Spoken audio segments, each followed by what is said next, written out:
परत एकदा विदर्भ किचनमध्ये तुम्हा सर्वांचे स्वागत आहे. तर बरेच दिवस झाले मी रेसिपीचा व्हिडिओ टाकलेला नाही आहे. आज पण एक छोटासाच व्हिडिओ टाकलेला आहे, कारण काय की सर्दी खोकल्यामुळे आवाज बसलेला आहे. त्याच्यामुळे म्हटलं चला एक छोटासा व्हिडिओच करूया. तर इथे सकाळचे 7 वाजले आणि बाहेरचं सगळं झाडून घेतलं. त्यानंतर पाणी शिंपलं आणि हे पाणी झाडून काढून घेतलं, कारण मग ओलं असलं की पाय स्लिप व्हायची भीती असते आणि लवकर सुकत पण नाही. आणि असं पाणी काढून घेतलं झाडणीने की मग ते स्वच्छ होते. त्यानंतर ही रूम आवरायची होती. इथे झाडू वगैरे करून घेतला आणि सोफा आवरला. त्यानंतर बेड वगैरे सर्व आवरलं. रूम पूर्ण आवरली ती. आणि त्यानंतर बाहेरचं सुकलं तर मग रांगोळी काढायची होती. पूर्ण सुकल्याशिवाय मला ती रांगोळी काढताच येत नाही. आणि रोजची छोटीशी एक रांगोळी काढत असते, जास्त मोठी काही काढत नाही. आणि सकाळी इतका वेळ पण नसतो की खूप मोठी रांगोळी काढण्यामध्ये, मग वेळ पण जातो ना, त्याच्यामुळे मग छोटीशी काढून घेते. त्यानंतर हे मुलीची ॲथलेटिकची बॅग, त्या बॅगमध्ये खूप कचरा झालेला होता, कारण एक त्याच्यामध्ये फ्लेक्स ठेवते, ते फ्लेक्स धुवायचं होतं मला. ती ग्राउंडवर खालीच ठेवत असते, भरपूर माती असल्यामुळे ते त्याला चिकटते आणि ती बॅगमध्ये पण होते.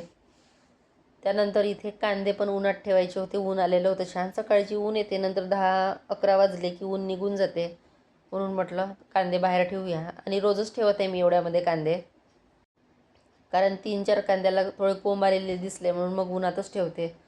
आणि थोडा वेळ इथली म्हणजे म्हटलं ऊन आहे तर बसावं 10-15 मिनटं, नंतर मग कामामध्ये काही बसणं होत नाही आणि ऊन पण राहत नाही नंतर, म्हणून मग थोडा वेळ 10 ते 15 मिनटं उन्हामध्ये बसली. त्यानंतर इथे सकाळचा नाश्ता करायचा होता. तर नाश्त्यामध्ये आज आहे मेथीचे पराठे. काल अर्धा पाव मेथी घेतलेली होती. बरीच माती निघाली आहे मेथीमध्ये. आता पावसाळ्यामध्ये पालेभाज्या काही इतक्या नीट मिळत नाही, पण तरी म्हटलं बरेच दिवस झाले रोज नाश्त्याला काय करायचा प्रश्नच पडतो. म्हणून मग अर्धा पाव मेथी घेतली, छान अशी धुवून घेतली 4 ते 5 पाण्यानी, कारण मातीच भरपूर होती. त्यानंतर इथे कणिक घेतली, थोडं बेसन आणि 2 चम्मच तांदळाचं पीठ.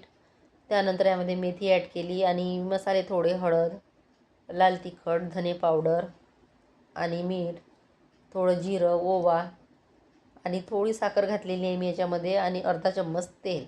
तेलामुळे छान होतात, मऊ होतात आणि सॉफ्ट होतात. तर अशा पद्धतीने मी करत असते पराठे, किंवा मेथीची पेस्ट करून पण करते, पण आता म्हटलं तेवढा वेळ नाही, असे साधे सिंपलच करूया. आणि असे पराठे जरी केले तरी मुलगी आवडीने खाते, आणि पेस्ट करून केले तर ती खायला पाहत नाही, मग थोडे कळवट वाटतात बोलते.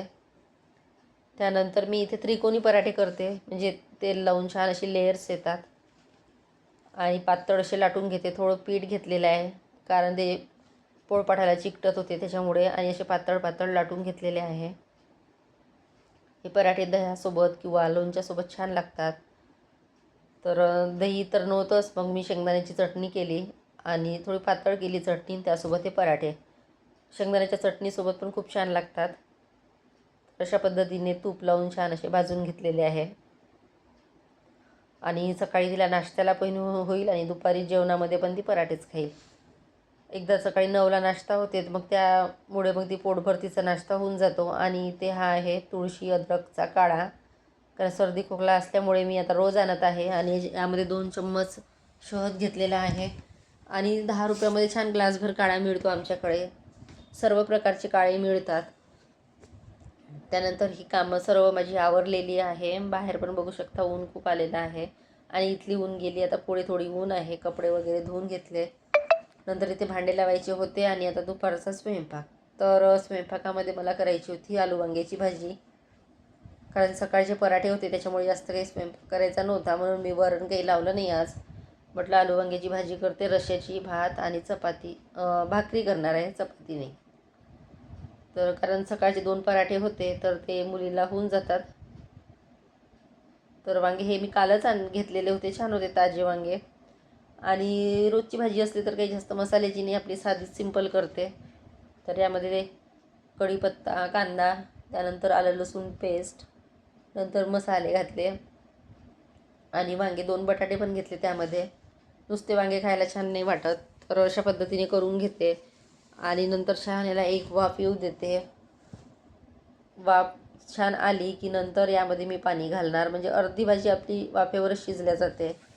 आणि भात केलेला होता त्याच्यामुळे मग थोडी रश्श्याची भाजी आणि नंतर यामध्ये कोथिंबीर घातली. मी एकतर फोडणीमध्ये कोथिंबीर घालते किंवा भाजी झाल्यानंतर किंवा अशी मध्ये पण. आणि नंतर आता बघू शकता भाजी बऱ्यापैकी आपली शिजलेली आहे. आता थोडं पाणी घालणार आहे मी यामध्ये, एकदम जास्त नाही, थोडं म्हणजे भातासोबत होऊन जाईल. तर अशा पद्धतीने आलू वांग्याची भाजी करून घेते. कारण कुठलेही मसाले मी जास्त याच्यामध्ये टाकले नाही, गोडा मसाला नाही किंवा गरम मसाला कुठलाही नाही, सिंपल करत असते. त्यानंतर भाजी एका साईडला ठेवली, भात झालेला होता आणि आता मला करायच्या होत्या भाकरी. तर इथे भाकरीसाठी पाणी गरम केलेलं आहे आणि आज भाकरी तांदूळ आणि ज्वारीचं पीठ मिक्स घेतलेलं आहे. पूर्ण ज्वारीच्या पिठाच्या करते मी, पण तांदळाचं पीठ पण होतं, म्हटलं चला मिक्स ह्याच्या करूया. आणि थोडं पाणी कोमट करून घेतलं, कारण थंड पाण्याने केल्या तर मग ती थापायला बराच वेळ जातो. तर अशा पद्धतीने दोन्ही पीठ एक एक वाटी घेतलेलं आहे आणि मिक्स पिठाची भाकर. तर अशी परातीवर थोडं पीठ घेऊन थापून घेते, म्हणजे छान एकसारखी पातळ थापल्या जाते. पूर्ण ज्वारीच्या पिठाची भाकर असली तर मग मी ते थोडं पाण्याचा हात घेऊन थापून घेते आणि तांदळाचं पीठ जर असलं तर मग अशा पद्धतीने कोरडं पीठ घेऊन थापून घेते. तर असं ज्या बाजूला पीठ लागलेलं आहे कोरडं त्या बाजूला पाणी लावून घ्यायचं, म्हणजे भाकर छान होते आपली आणि छान पातळ पण होतात. आता ही भाकर होत आहे तोपर्यंत दुसरी भाकर करून घेते. तर बघू शकता अशा पद्धतीने छान अशा पातळ भाकरी होतात आणि भाकर पण छान फुलते. पण जशा चुलीवरच्या होतात तशा गॅसवरच्या होत नाही आणि चुलीवरच्या भाकरी तर आता मिळतच नाही खायला. तर असा होता माझा आजचा छोटासा ब्लॉग. आवडला असेल तर लाईक करा, शेअर करा, सबस्क्राईब करा. आणि जास्त काही नाही, 2 भाकरी केलेल्या आहे, कारण दोघांना 2 होऊन जातील. मुलगी तर खाणार नाही, तिच्यासाठी पराठे आहेतच.